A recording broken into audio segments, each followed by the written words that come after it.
Selamat malam, saya Stefanus Adi Pratama, NIM C1B02008 dan kelas di manajemen R003. Oke, saya di sini akan membahas tentang manajemen strategi. Menurut para ahli, lebih tepatnya menurut Nawawi, manajemen strategi ini dapat perencanaan secara besar atau berskala besar yang dapat berorientasi dan mencapai pada masa depan yang sangat jauh atau lebih tepatnya ke jangka panjang. Didefinisikan sebagian keputusan ini diambil dan dibulatkan itu tergantung kepada pimpinan tertinggi dalam perusahaan itu tersebut, dan ini bersifat fundamental atau pokok ya. Nah, dalam perencanaan ini dapat memungkinkan dalam suatu perusahaan ini berinteraksi secara efektif dalam upaya menghasilkan sesuatu. Dan dalam perencanaan operasional untuk menghasilkan barang itu dapat secara layak atau berkualitas. Ini menurut Nawawi. Ya, kita lanjut ke nomor 2 ya. Menurut Porter pada tahun 1996, manajemen strategi ini dapat didefinisikan agak bertolak belakang pada menurut Nawawi ya, menciptakan posisi unik dalam beberapa atau berharga yang diperoleh dengan melakukan serangkaian kegiatan. Yang ketiga, menurut Michael Porter, itu menurut pribadi saya, strategi manajemen ini adalah sesuatu yang membuat perusahaan secara keseluruhan berjumlah lebih dari bagian-bagian sehingga dapat unsur bersinergi. Tetapi menurut Michael Porter ini bertolak belakang sehingga tidak ada unsur sinergi di dalam perusahaan tersebut. Kita lanjut ke pertanyaan nomor 2. Manfaat manajemen strategi. Ada banyak sekali manfaat manajemen strategi itu sendiri. Yang pertama, dapat meningkatkan kemampuan perusahaan dalam menghadapi tantangan atau masalah yang timbul dalam perusahaan itu tersebut.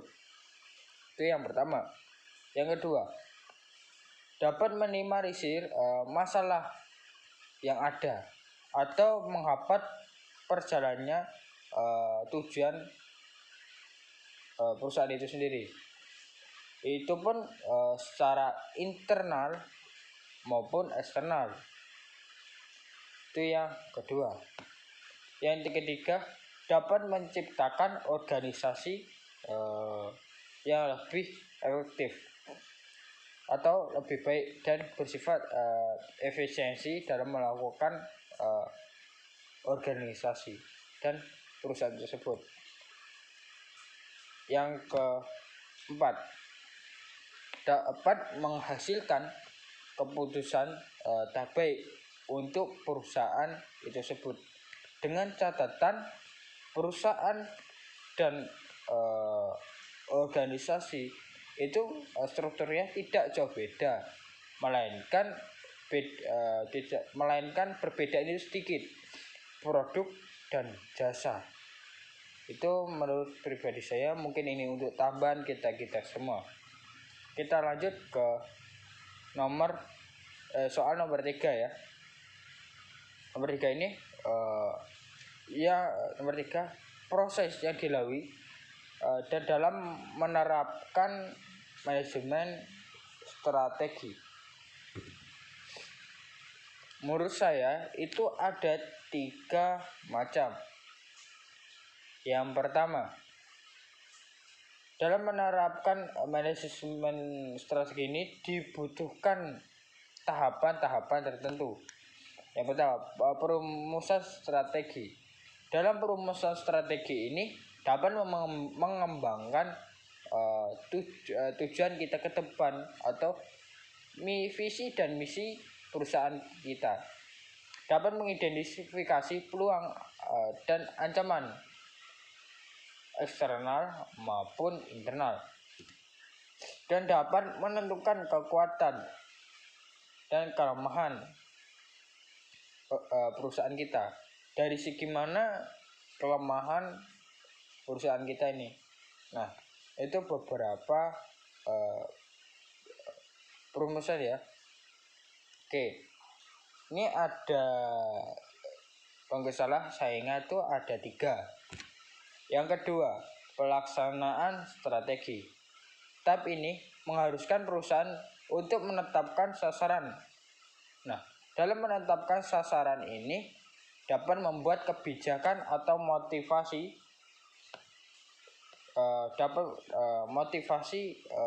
ke depan ya, dapat motivasi ke depan, lebih tepatnya motivasi untuk karyawan, dan mengalokasikan sumber daya sehingga perumusan strategi dapat dilakukan secara baik dan mencakup keseluruhannya. Dan struktur ya dalam organisasi pelaksanaan perusahaan itu tersebut. Nah, kita lanjut ke 3 ya. Ini mungkin yang terakhir, mengevaluasi strategi. Nah, dalam tahapan ini ada beberapa pokok penting dalam evaluasi strategi. Yang pertama, dapat mengkaji. Dalam mengkaji ini bisa dilakukan secara eksternal maupun internal ya, yang menjadi landasan perumusan strategi tadi. Yang kedua, melakukan tindakan-tindakan korektif. Nah, apa itu korektif? Korektif ini bersifat memudahkan evaluasi strategi dapat dilakukan secara struktur. Nah, korektif ini jika dilakukan secara baik ini dapat melakukan keberhasilan, bukan merupakan jaminan ya untuk kedepannya baik atau tidaknya evaluasi ini tergantung pada 2 tadi, perumusan strategi, yang kedua pelaksanaan strategi. Jika 2 tersebut dilakukan secara baik dan memiliki struktur, itu kemungkinan keberhasilan itu sangat tinggi. Nah, kita lanjut, apa hubungannya manajemen strategi dengan keunggulan bersaing? Nah, manajemen strategi itu lebih mendalam atau lebih detail atau lebih struktur. Nah, dalam struktur ini dapat meminimalisir keberhasilan itu sangat tinggi. Nah, keberhasilan bersaing atau keunggulan bersaing ini dapat menimbulkan para market leader atau perusahaan itu lebih baik ya. Nah, keunggulan bersaing ini sangat berhubungan dengan manajemen strategi. Lebih detailnya, nah dalam keunggulan bersaing ini sudah menerapkannya manajemen strategi akan terciptanya dapat meningkatkan kinerja dalam perusahaan dengan menetapkan strategi, tapi dengan catatan bersifat generik ya ke dalam praktik. Nah, dan dalam manajemen strategi ini jika diterapkannya secara baik dan benar dapat mendukung kesuksesan saat perusahaan dalam jangka waktu panjang atau jangka panjang. Ini bersifat keunggulan kompetitif ya, apa tidak mudah ditiru dalam perusahaan lainnya. Nah, kita lanjut ya. Bagaimana perusahaan ini bisa mendapatkan keunggulan bersaing secara terus-menerus. Nah, dalam keunggulan bersaing secara terus-menerus ini itu tergantung kepada pemimpinnya. Pemimpin. Menurut pribadi saya, pemimpin ini lebih baiknya itu mengarah ke karyawan, di mana karyawan sudah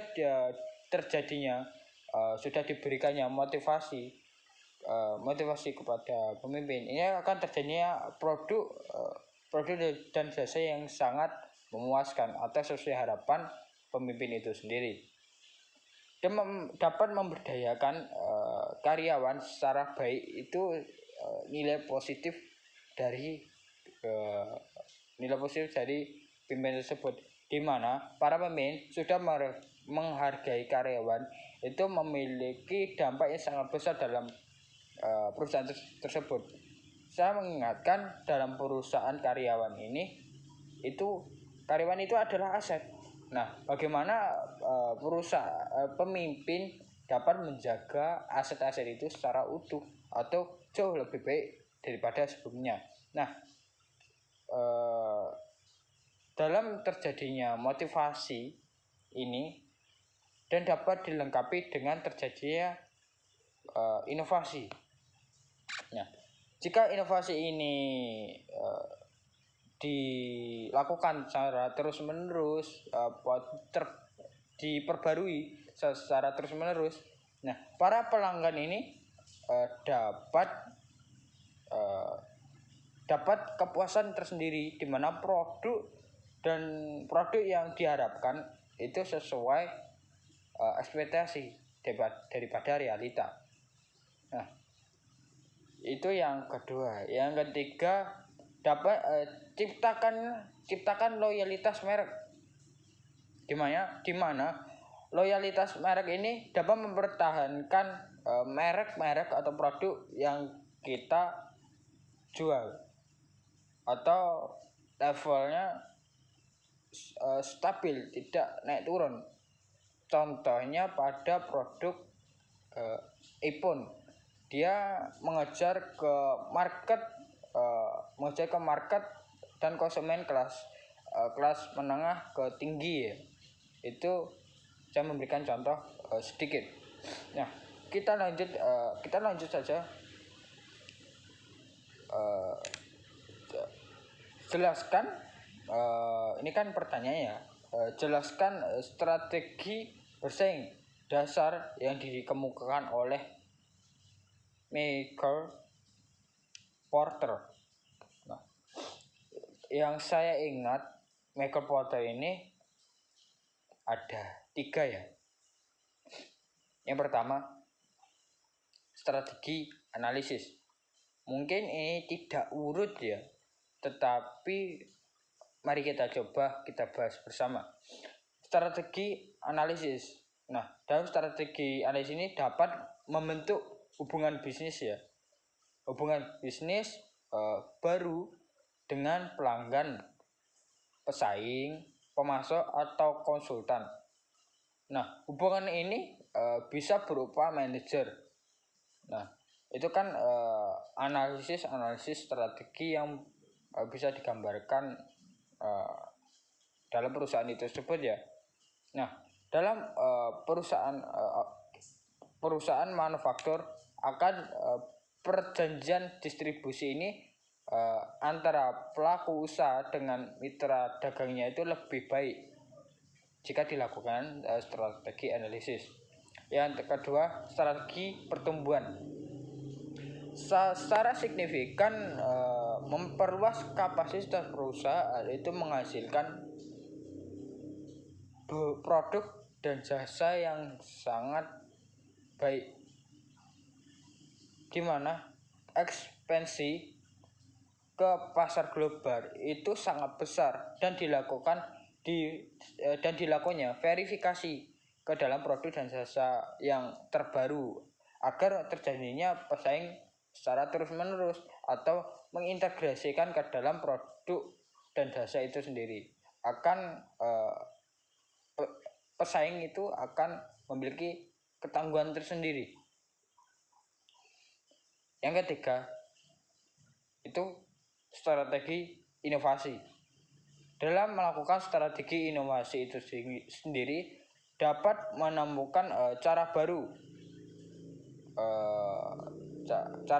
untuk melakukan bisnis. Nah, dalam perusahaan itu sendiri strategi inovasi ini sangat diperlukan, terutama dalam kelayaan produk, di mana para pelanggan itu akan sangat terbantu, di mana pelanggan akan terjadinya kepuasan dalam pembelian produk tersebutnya. Nah, dalam market ini juga dapat melibatkan perubahan radikal ya. Perubahan radikal dalam proses bisnis atau perusahaan untuk memproduksi dan mendistribusikan produk dan layanan lainnya. Dan mayoritas jenis dan cara yang ada ini sudah dilakukan kepada banyak perusahaan contohnya di perusahaan iPhone sudah iPhone ya, dan Android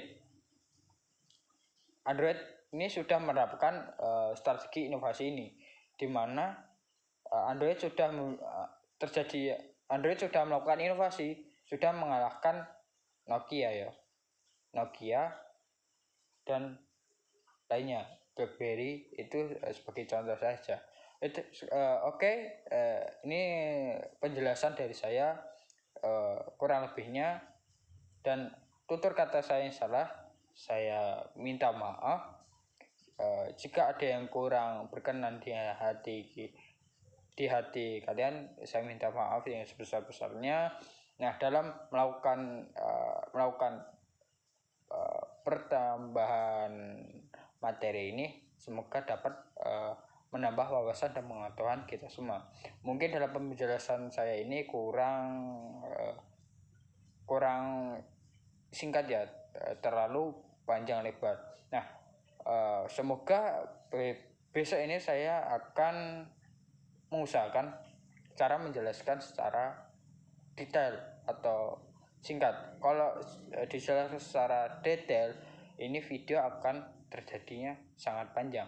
Oke, salam dari saya, salam sukses. Saya Stefanus Adi Pratama, mohon mengundur diri. Oke, selamat bertemu kembali. Selamat malam.